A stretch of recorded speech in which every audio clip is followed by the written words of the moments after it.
21 বছর ভাত খায় না দুর্লভ। তার 60 বছরের পর থেকেই পরিবারের মায়া ত্যাগ করে শ্মশান ঘাটেই থাকেন তিনি। সেখানে 21 বছর ধরে আরাধনা করে আসছেন দুর্লভ। 21 বছর থেকে ভাতটা পানি খায় না, তিনি ফলমূল সাথে আছে। স্থানীয়রা বলছেন গত 21 বছর ধরে এখানে আছেন তিনি ভাত না খেয়েই, শুধুমাত্র ফলমূল খেয়ে বেঁচে থাকেন তিনি। 21-22 বছর থেকে আছে, ভাত পানি তো খায় না, ওই ফলমূল খায়, যা দিয়ে টেলা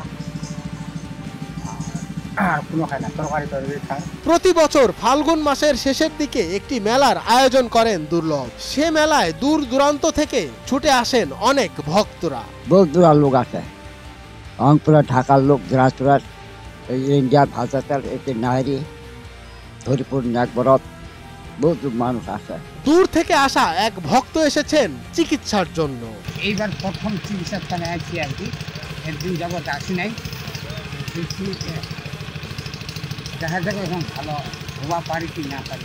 ভক্তরা তাকে দেখতে এসে উপহার স্বরূপ নিয়ে আসেন কিছু ফলমূল। ওই ফলমূল খেয়ে বেঁচে আছেন দুর্লভ। ফল টলা আনে, কলা টলা আনে, ওইগুলো আমরা চিপাকর খেলাই, আমিও খাই। দুর্লভের আশা তিনি এই শ্মশান ঘাটেই জীবনের শেষ নিঃশ্বাস ত্যাগ করবেন। মঞ্জুর এ মাওলা, নয়া দিগন্ত।